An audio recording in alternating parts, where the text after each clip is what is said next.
Otro material, los argentinos sí tienen también un material sobre el rol de las mujeres, un poco más trabajado, pero en el caso específico de las Rabonas hay una historiadora que hace una recopilación del rol de las mujeres en la historia, ¿no? Desde la independencia, porque en la independencia habían Rabonas también en los ejércitos patriotas y también en los ejércitos realistas, ¿sí? De los españoles, porque habían sectores de indígenas, campesinos, que también, por supuestos beneficios y favores, peleaban al lado de los españoles. Y ahí también había Rabonas. Pero lo que hacía esta mujer, y ahí quiero llegar, comentaba y decía que durante mucho tiempo estas mujeres fueron ignoradas, invisibilizadas, no tomadas en cuenta. Y ella decía que había tres elementos que para ella fueron relevantes para ignorarlas, ningunearlas. Una, que eran mujeres. Bueno, las mujeres, cuando ella empieza a estudiar y ver materiales, etcétera, etcétera, empieza a averiguar, un elemento que hace que se les ignore es que eran mujeres, porque los héroes eran los hombres, los soldados, los machos que iban a la guerra, y sin embargo las mujeres estuvieron en la guerra, tomaron las armas también, y dirigieron columnas, batallones.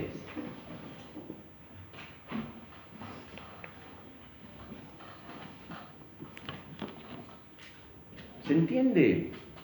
Eso es terrible.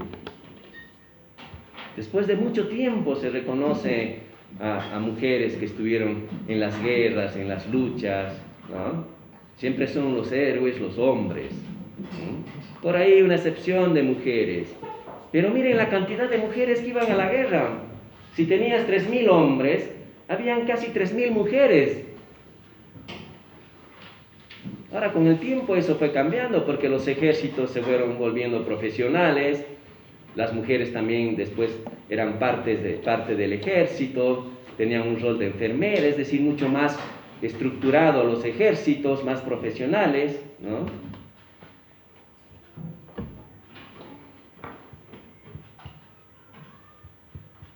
Pero eran mujeres muy humildes, sumisas a este rol patriarcal, aceptaban esa condición, porque así es, porque así va a ser siempre dentro de su imaginario social, ¿no? Las mujeres cocinan, las mujeres lavan, las mujeres esto, etcétera, etcétera, ¿no?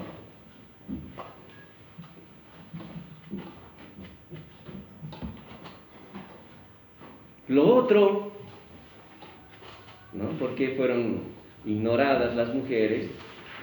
Es por su condición de clase. Esta mujer decía, esta historiadora, no me acuerdo el nombre, ¿no? Sinceramente ahora, que cuando terminó la guerra, las mujeres valientes, heroicas, eran las mujeres de los terratenientes, de los militares de alto rango, de esa burguesía naciente que había en Lima o acá mismo. Estoy contando un poco por la experiencia de lectura que he hecho de la historia peruana, ¿no?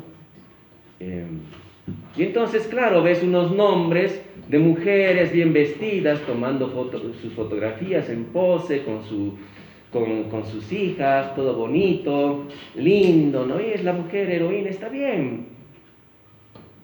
Cuando invadieron los chilenos Lima, las mujeres de la alta sociedad tuvieron que salir a defenderse, porque ¿qué iba a pasar? Las iban a matar, las iban a violar, las iban a golpear, las iban a raptar, porque así funciona la guerra.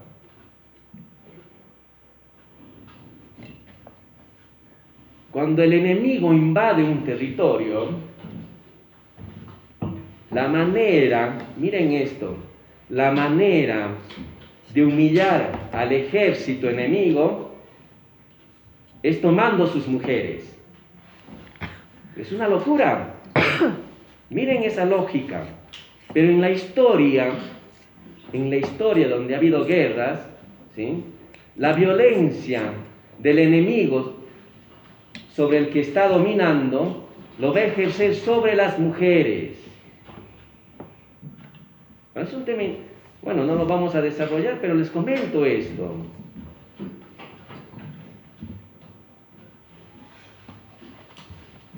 Y entonces, claro, las heroínas que resistieron en la batalla de Ancón, de Miraflores, en el Perú,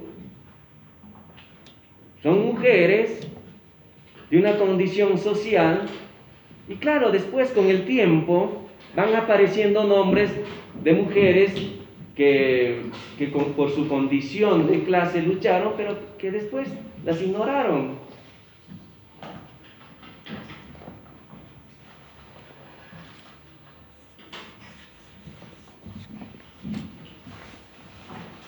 Entonces, en ese sentido, para mí era muy importante poder contar no solamente lo que hacían las rabonas, ese sacrificio, ese peso permanente que tenían. Imagínense, caminando horas y horas en los desiertos, porque casi todas las batallas fueron en el desierto, la mayoría. Porque entre Perú y Chile está el desierto de Atacama, hay desiertos en la zona de Ica, en la zona de Pisco, ¿no?, que están en las costas del Perú. Donde pelean en la zona de Lima también hay desiertos. Que en la actualidad en esos desiertos, por ejemplo en Lima, como la Ensenada, las villas que hay, en esos desiertos la gente vive en casas de estera. Son casas que están armadas con cartones o con tejidos de paja, no tienen agua ni luz, ¿no?, y tienen que caminar un montón para encontrar el transporte, y la gente vive en los desiertos, y en esos desiertos peleó la gente. Y entonces la mujer, ¿no?, las mujeres, con sus epes que decimos atrás a la espalda, caminaban horas y horas en los desiertos, en las dunas. El momento que pelearon en la sierra, en los sitios fríos, ¿no?, fue cuando Cáceres, con un ejército de indígenas y campesinos, salieron a enfrentar a los chilenos. Fue ese ejército el que empezó a vencer, porque Cáceres tenía la idea de liberar a los indígenas, a los esclavos, de entregar las tierras al campesino. Y entonces, bueno, para la burguesía naciente, los terratenientes, era un enemigo Cáceres. Lo llamaban el brujo de los Andes. Y entonces, él con su mujer manejaba ejércitos, y habían otras mujeres que manejaban ejércitos. Fue impresionante lo que hizo este hombre. Y entonces fue una amenaza. Lo quisieron matar los mismos peruanos, y se pusieron los mismos peruanos en contra de Cáceres, y hicieron una resistencia con los chilenos para vencer a Cáceres. Miren esa locura.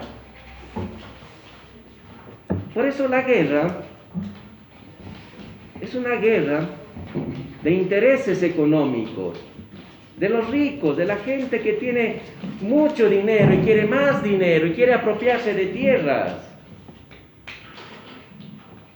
Por eso, y ahí voy a terminar, cuando terminó la guerra del Pacífico, la guerra del Salitre, y ganaron los chilenos, las tierras que tomaron del Perú y de Bolivia, en un inicio estaba controlado por capital de la burguesía chilena. Digamos, tenían un 40 o 60%, por decir, y el capital inglés, el que